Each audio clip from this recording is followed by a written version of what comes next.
Well, thank you for being here. Thanks for having us. Last night was insane. It was amazing. I got to see the little sneak peek at the beginning, and then got to watch you live, which is unbelievable. And I mean, you're always unbelievable. So I'm really happy to be here. But we want to talk about the past. I know you're going to be like, oh God, this is the future. We've got so much, there's so much to talk about. We love it. Okay, so first interview I did with you guys, I think it was 2010. It might have been 9, but I think 2010.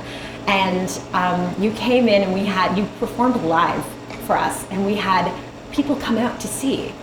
And the moment you walked in, I saw tears in your eyes. I don't know if you were crying or not. Yeah, it was the first time, I think, internationally we had that kind of response where people, it felt like a pop-up. People came, they were all spilling out into the street. Yes. You know, it was like hectic getting in and out. Yes. We hadn't really had that before, and it was a real moment for our band, I think. Canada has been responsible for a lot of our firsts. When we played our first arena. Yeah. Played our first stadium here. And that was our first moment of like, oh wow, someone would come and see our band. And it was, it felt rock and roll. There were over, I think, almost 3,000 people that showed up. So kind of like the night you had last night at Massey Hall was a pop-up, and you know, your album was just coming out. We were just getting to know you. Why do you think Canada, like what is it about Canada that is giving you all your firsts? I mean, I don't know, maybe there's something in the fact that people can feel how much of a Canadian influence there's been on our music over the years. You know, people like Joni Mitchell and Neil Young, but also our contemporaries, you know, like Arcade Fire. I always talk about the record social scene, mention Feist, massive part of our musical heritage, I think. And like, when we were first starting the band, every now and then we'd go and DJ on club nights in London after we played. I remember at that time, we were like 1, 2, 3, 4 by Feist was my first choice as a DJ. Yeah. You know? Yeah. Sea Lion would like make these clubs that we were playing kind of go off. So we, you know, which probably speaks to the types of clubs we were playing that time. You know, these Canadian artists have had a huge impact on us. Maybe here, people here, you know, how much of an effect Arcade Fire had on our band. I don't know, that's just a guess, but Canada's important to us. Well, we love that you're here. We loved last night. I heard 60 songs. Like, what the heck? 60 songs. Like that's a lot. That's what's going on, guys? Well, there's been some time, which helps. We were, you know, confined in COVID, which, you know, there wasn't a huge amount else to do. Marky made an amazing solo record.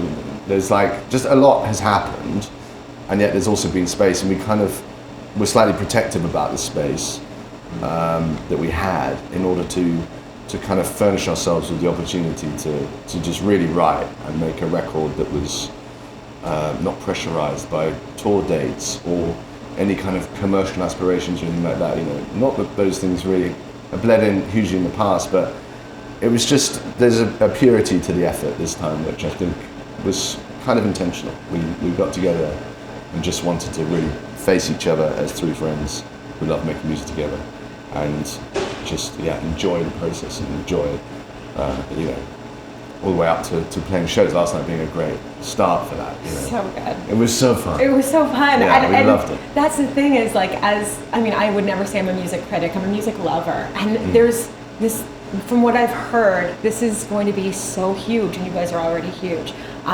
Is it a double-edged sword? Is there ever like, hey, maybe we did too much? Like, maybe was that, did you ever feel that? Yeah, I felt that a little bit. I felt like, you know, you're always a bit ahead of your audience.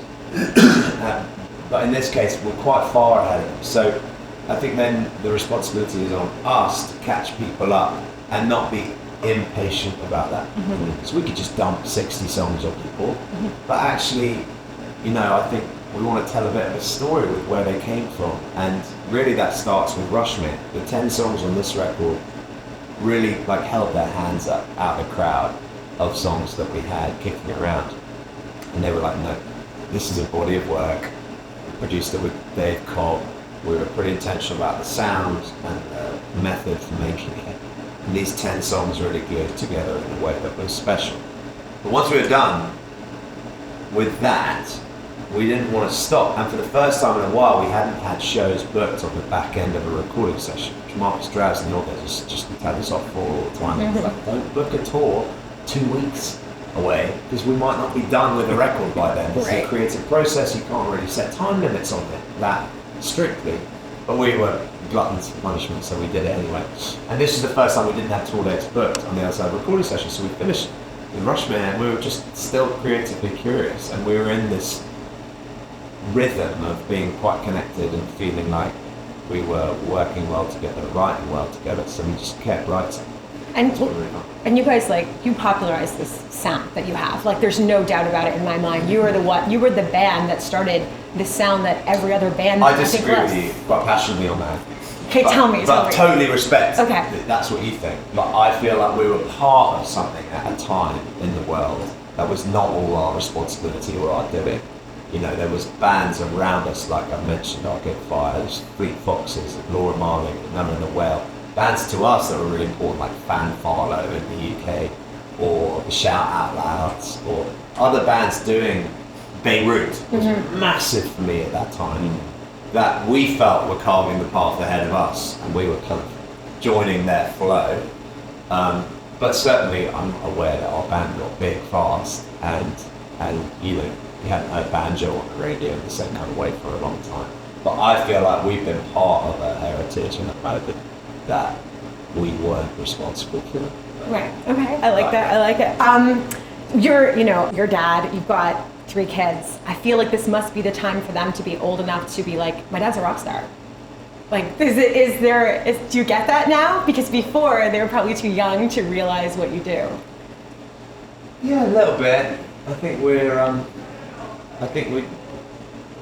doing our best to kind of make it feel like normal, but also recognizing that it's weird. You know? Figuring it out.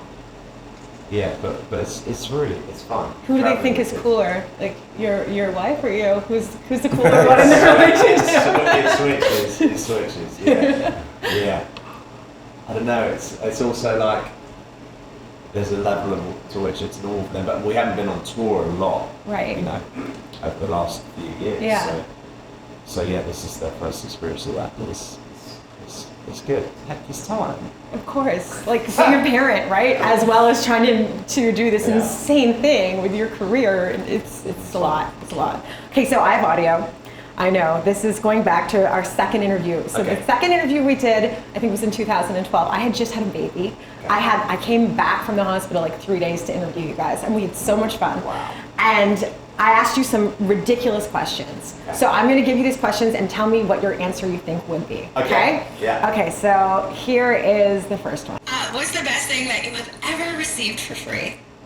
Ever received for free? Beer. Did we say beer? No, you didn't say beer. Was it all that dodgy, I shouldn't say that. Was it all that wonderful equipment that we were gifted? We got some guitars and some... Maybe. Was it Peavey? Maybe. Okay, here's your answer. 6-string ukulele made by a really Maya small Moe. wife company called Maya Moe Yeah, Ukuleles. nothing dodgy about that. Yeah, no, that was a great one. Cool. If you weren't doing this, what would you be doing? I probably said teaching or the law. You said teaching. If you weren't playing music, what would you be doing? Teaching 6-year-old children how to farm. Good, yeah, real child labour fan. Yeah, you're a 6-year-old. I've always said child labour's great. Yeah, it's a big passion girl. Okay, this is really great. Movies, I made you give me like 2 movies off the top of your head that you love, and what do you think they were? They were like really, they weren't like thinking about it, it was like, just give it to me. The Assassination of Jesse James by Categorical. No. No. You wanna hear? Yeah. Okay. No. Close. Close. Abigail. No. Ready? 2 of your favorite movies back to back. I don't know why I would say it's for Marty and me, just like... Stop. I could have told you that. I couldn't think of anything else. I've never seen it. I have a separate obsession with Evie and Dupree though, so... Oh my gosh. You, me, and Dupree. You, me, and Dupree. We have a friend actually, he came on tour with us a lot when we first were married, and he was single, and he came over to our house the other day, and I told my daughter he was on his way. I was like, "Oh, Brian's coming hang out." She went, "Who?" I said, Dupree. And she said, oh, Dupree! Because he acts like Dupree. Yeah, 'cause he was on okay. Dupree, yeah. Right, got it. Yeah, that's awesome. Yesterday watching you listen to your songs, like just, I loved how uncomfortable you were. Yeah. I'm sorry, I loved it. I think that because you're so humble, right? I don't think it's humility, it's probably pride actually, because you hear songs that you've recorded and it's too late to change them, and you probably hear things you changed already. Of Like course. Bentley noted to me during the playback last night, was like, I think we could do that version, that's right, a year ago or whatever. But then, yeah, we played one that we have as a demo, and that in that room was really helpful, because Yeah. we haven't finished it. So, Oh, right. So you can go back yeah, and like that's why I fix stood it. in front Yes. of where we were was like a bass track, so I stood in front of the speakers to listen to it in the room, because we haven't really listened to it outside the studio much. You just made me think of like Taylor Swift. It must be therapeutic for her to go back and like redo all her songs, Yeah. right? As like Taylor Swift version, because everyone in art, you want to do it. You don't want to stop, right? It's like And keep also going, playing keep going. them live, they evolve as well. I think that's often the thing that strikes us most when we do listen back to something that we may have released a few years prior. Sure. You're like, God, I mean, it's even way faster, or even the arrangements changed, or they just sort of evolve in front of an audience. Was there any? I'm gonna end soon. Was there any crazy rituals or superstitions you had when creating this album? No, we've got more rituals on the road. Not really superstitions. We have rituals. I now warm up every night, which I never used to do, to try and help with the sustainability of something every day. And try and approach it more athletic, because it's a muscle. And Right. I've never really given that much respect. But no, in the studio we didn't really. Like a good candle. Other than that, All right. no. Guys, thank you so much. I'm Thank you, so Josie. excited. It's good to see you It's again. awesome. Thank Nice you. to see you. Yeah. You.